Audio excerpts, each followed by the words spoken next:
Welcome back to the Well-Regulated Podcast. This is Deep South EDC. Welcome to the swamp. Thanks for joining me on episode number 9. Today we got some crazy stories. So a new crazy bill just passed here in New Mexico that we're going to get into.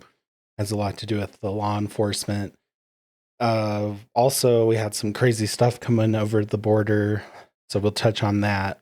And then also we got some comments from the Bernalillo County Sheriff regarding the National Guard being called to assist APD, the Albuquerque Police Department here in Albuquerque, deal with their crime problems. So let's get into it.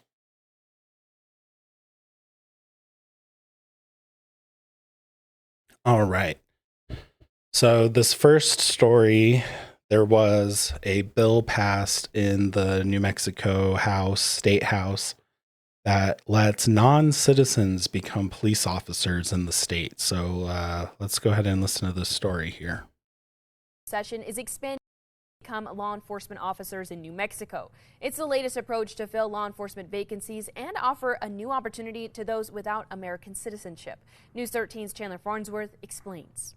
It literally turns dreamers into defenders. For years, only American citizens could become law enforcement officers in New Mexico. Now, a new state law that will soon go into effect will change that. This bill will open the door to more than 51,000 more New Mexicans who would now be eligible to apply for law enforcement work. According to state documents, Senate Bill 364, sponsored by Senator Cindy Nava, will allow people who are DACA recipients or legal. Got some buffering here.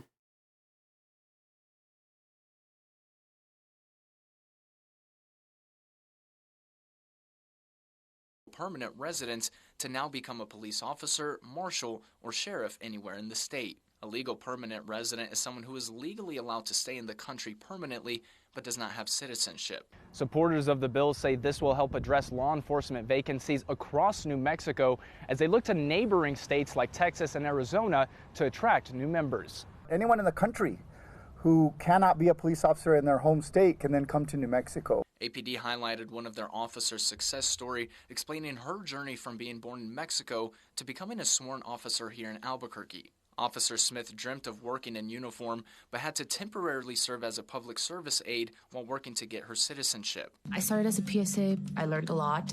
It got me prepared to join the actual academy here. Years later, Officer Smith fulfilled that dream, though a law like this would have made it easier and quicker. New Mexico joins California, Colorado, and Illinois as the only states in the country to do this. This legislation will enable us to not only grow the ranks of the Albuquerque Police Department, but grow the ranks in a way that is reflective to the community of Albuquerque. Albuquerque police say this push Pretty reflective. will help to continue We'll get into lower it. crime rates in the metro as the police department looks to further expand their force. According to APD, homicides have decreased year over year by 48%. Violent crime is down 20%, and property crime is down 33%. We have in no way changed our standards. The standards are the exact same for anyone who wants to be a member of our Albuquerque Police Department with respect to the qualifications. Chandler Farnsworth, KRQE News 13. Governor Michelle Lujan Grisham signed the bill into law April 7th. It will go into effect 90 days from that date. What's in your closet? The hidden treasures in your... All right, y'all. 90 days. So we got 90 days from the 7th. So pretty much what they said is anybody who's a DACA recipient or legal permanent resident can now become a police officer here in the state of New Mexico. And they were calling on these people from across the country to come and join the ranks of APD. It's weird to me, in one sentence, in one breath, they're saying, okay, yeah, let's, crime is down, but also let's bring in the National Guard because we have a crime problem. And also we have such an issue getting police. We're willing to take non-citizens. Now imagine this. You have a bunch of non-citizens, people who are not, how should we say, who don't have any sort of like allegiance to the country. are responsible for upholding the constitution of the country and the laws of this country. That doesn't make any sense. Now, it said that there are three, it's the third state to do it. So it says here, supporters of the bill say that this will help address law enforcement vacancies as they look to neighboring states such as Texas and Arizona to attract new members. So anybody who is not a citizen that is in one of the neighboring states, come be a cop over here. I do not like this at all. This is just as bad as having the National Guard called in. This is wild. This is crazy. This should be huge news right now. This doesn't make sense. There has to be a way that this bill can go away. So it's going to take effect in 90 days from 5 days ago. So 85 more days.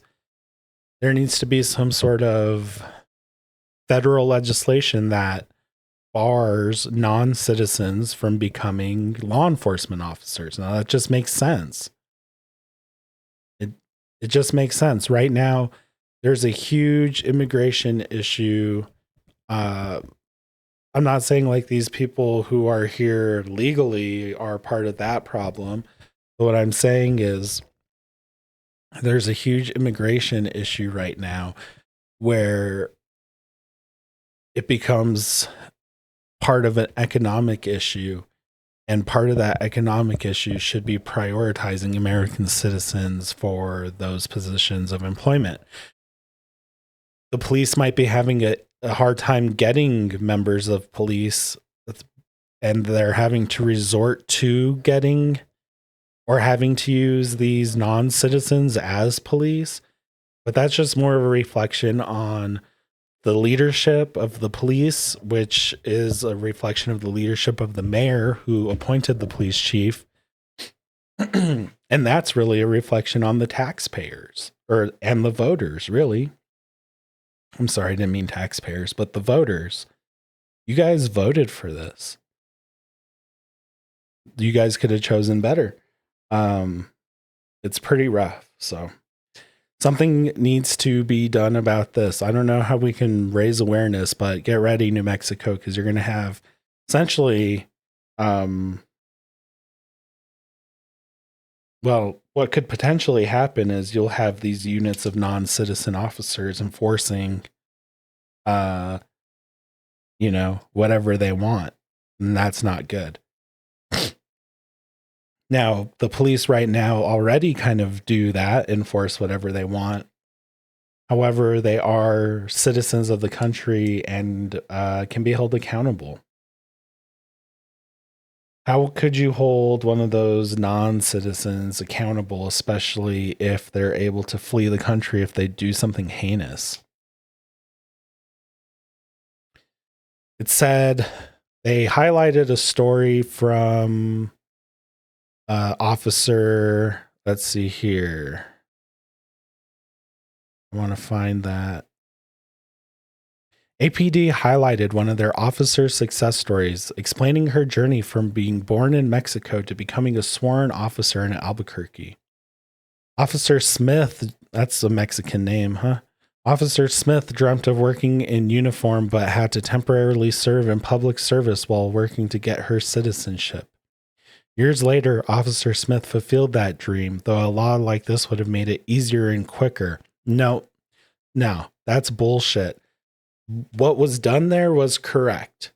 She moved here from Mexico. She wanted to be a police officer. And in order to do that, you have to be a citizen of the country, which she did, and then she became a police officer.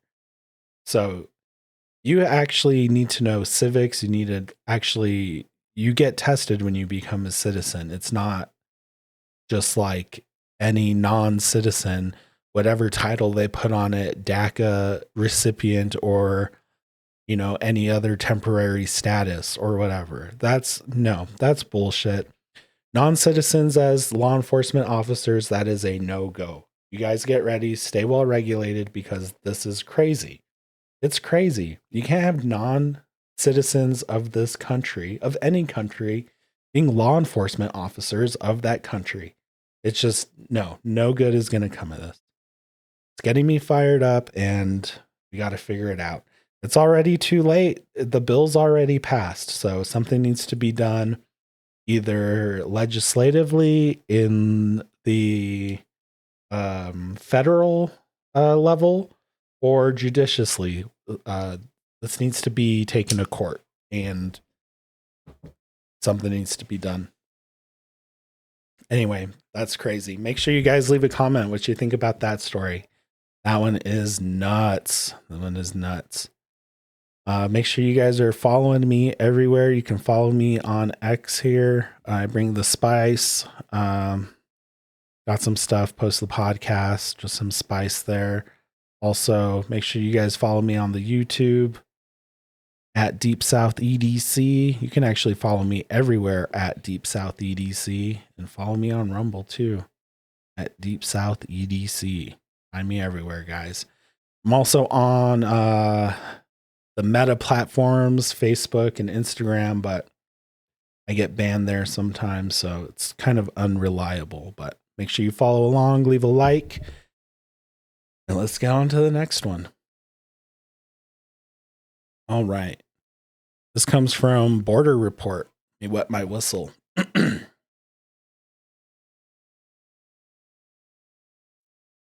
Two charged with smuggling 50 caliber sniper rifles to Mexico. El Paso, a federal grand jury has charged two men who allegedly tried to smuggle 5 high caliber sniper rifles to Mexico last month.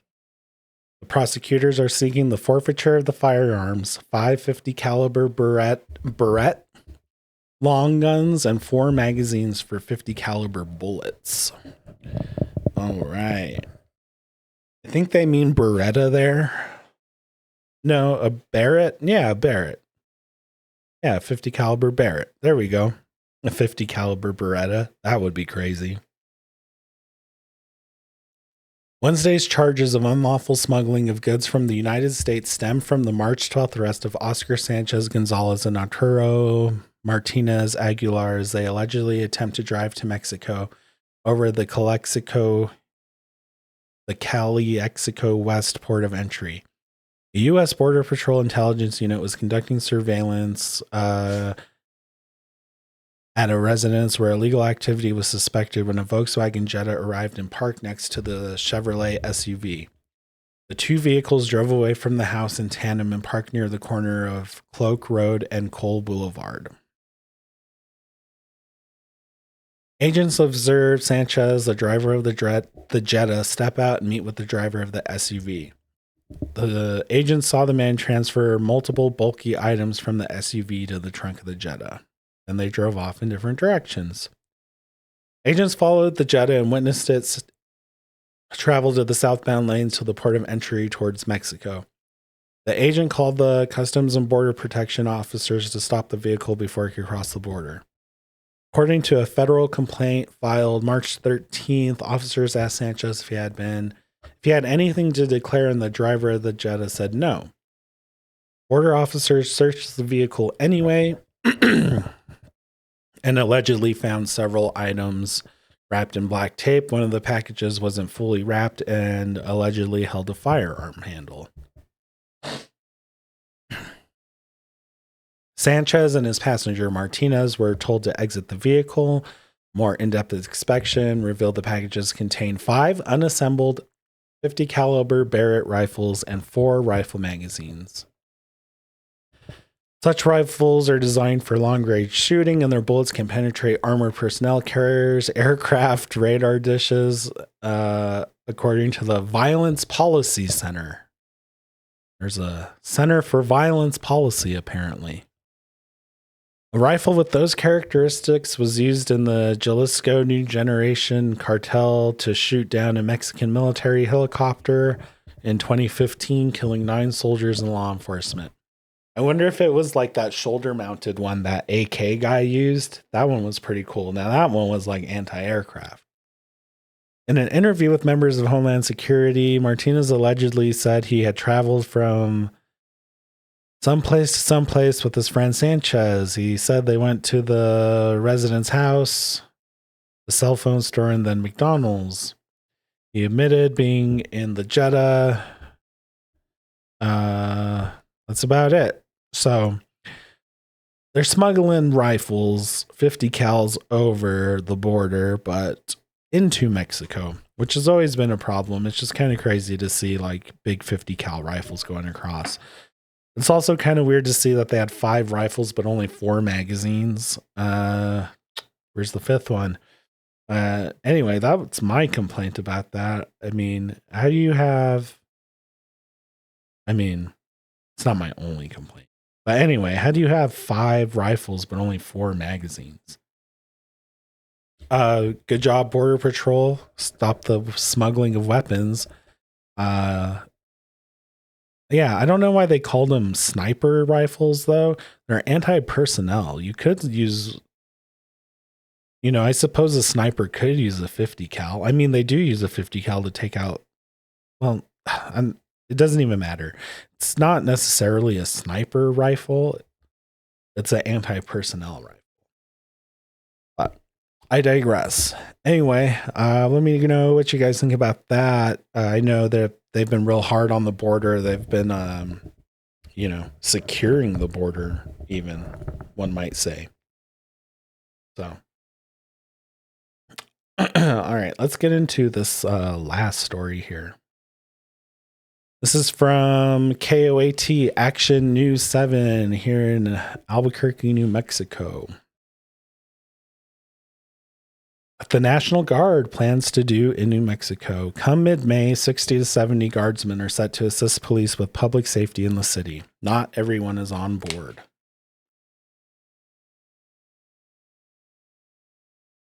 All right, we got a video. Cool.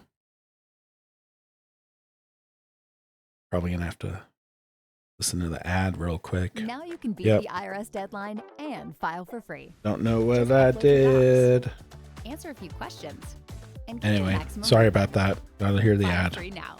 Roughly 37% of filers qualify. Simple 1040 returns only. Click for eligibility. Start with our top stories tonight. Albuquerque residents will soon see the National Guard assisting with crime and other efforts in Albuquerque. Julian Pottas has an overview of what guardsmen will do and the questions others have about this action. I don't think the National Guard is necessary. That's my opinion. Bernalillo County Sheriff John Allen has told KOAT he doesn't see the benefit in bringing in the National Guard. He says he appreciates the move to do something to address crime in the city, but is concerned this is more of a liability. There's a lot of questions, and the plan, what's laid out, what are they doing specifically? Mayor Tim Keller outlining what the National Guard will be helping out with. What they're going to be doing is things like some traffic control around accident scenes. They're going to be helping secure facilities. They're going to be monitoring some of our buses. They're probably going to be helping at the Sunport. They're going to be doing humanitarian assistance. They're going to be helping with prisoner transport and also helping with the courts. And they're going to be working all over the city. A spokesperson for the National Guard says between 60 to 70 guardsmen are participating in these efforts. Spokesperson Hank Menitres saying in a press release, our assistance to APD will enable a larger, steady law enforcement presence that makes a lasting and positive difference in the community. Those who live in Albuquerque are split on the decision. I think that it'll help in the long run, but on the flip side, why do we need help? Linda Rios says she's personally found bullets on her property and has dealt with a number of issues near Montgomery Park. And as a citizen, she hopes this will help. The National Guard has stated guardsmen will not be armed for their support mission or in military uniform. They will be wearing civilian clothing that clearly identifies them as National Guard members. Those like Real are waiting to see how this action will pay off. With the National Guard coming in, being present on the street, that may help. Bottom line is you shouldn't feel uncomfortable in your own city, walking around your own neighborhood. For KOAT Action 7 News, I'm Julian Pottas. So that poor lady has had her house shot up randomly, bullets found right outside her door, and she doesn't know why we need the help. Well, you need the help because you have poor leadership in the city and in the state. And that comes from, you know, voting in the wrong people. So you have it right there. The Bernalillo County Sheriff, John Allen, he doesn't think it's necessary. There's a lot of questions. What's laid out? What are they doing specifically? And then it goes back to what Tim Keller said in that last video we saw on the last pod. What they're going to be doing is things like some traffic control around accident scenes. They're also going to be helping secure facilities. They're going to be monitoring some of our buses. They're probably going to be helping at the Sunport. They'll be providing humanitarian assistance, assisting with prisoner transport, and supporting. Bro, this is all bullshit. This is just a tiny step to enacting the martial law. Then they're going to have the National Guard end up being the whole police. That is if they can't get enough non-Americans to become their police. This is crazy. New Mexico, get ready, because it starts with Albuquerque and then it's going to spread. It's starting with Albuquerque. You got the National Guard. They're going to be hiring non-citizens to police the citizens, the Americans here. And that's happening at a state level. That is wild, guys. Get ready. It's starting in Albuquerque and it's going to spread out across the entire state unless something is done. Something needs to be done. I mean, this place is getting wilder than New Orleans. And this is another story I wanted to bring up. I almost forgot because everything is wild. Here we go. Just get ready, New Mexico. I don't know what else to say. This is wild. I mean, National Guard and non-citizens. That's the police force here. It's going to be. All right, share computer. All right, here we go. Speaking of Louisiana, so every year in Ponchatoula, they have the Strawberry Festival. It's like the annual thing. Lots of delicious strawberries from Ponchatoula. It's like a whole state famous thing. Well, we got 3 people injured in multiple shootings at the Ponchatoula Strawberry Festival. Multiple people were hurt in a shooting at the Ponchatoula Strawberry Festival. The event will reopen with security and new hours. You're telling me there is no security at an event in Louisiana? Y'all have terrorist attacks over there and you guys don't have security at events? Come on. Fire everybody, dude. This is crazy. At least we got a video to watch. Save my voice. Also breaking news this morning, Tangipahoa Parish Sheriff's Office now confirmed 2 people were hurt in a shooting that happened at the Ponchatoula Strawberry Festival last night. Now festival organizers are adjusting hours for the final day to ensure safety for everyone. Here's video from last night. Details on which shooting took place are unclear at this moment, but we do know that 1 person is in the hospital after being shot in the stomach. Another is recovering after being grazed by a bullet, according to investigators. Despite this incident, festival organizers say today's events will go on with added security and patrols from local and state agencies. And the festival has also announced that doors will still open at 9 this morning, so in about 1 hour with the church service. However, the festival will now end at 5 p.m. instead of 7 p.m. Shut it down. Don't let anything go on after dark anymore. It's too crazy. You can't even go to a strawberry festival without fucking worrying about getting shot. Just crazy. Just ridiculous behavior, guys. You can't even enjoy the strawberry festival. I don't know what else to say. This country is crazy. Get ready for summer. I mean, it's going to be hot. It's already hot here. And get ready, New Mexico. Brace yourselves because it's going to be interesting. Anyway, guys, I'm Deep South EDC. Thanks for hanging out with me in the swamp. Make sure you leave a thumbs up or a like or whatever is the positive one on whatever platform you're watching me on. And make sure you follow me everywhere. And remember, it's a crazy one out there. So remember to stay well regulated. We'll catch you on the next one. Peace. End screen, end screen, end screen.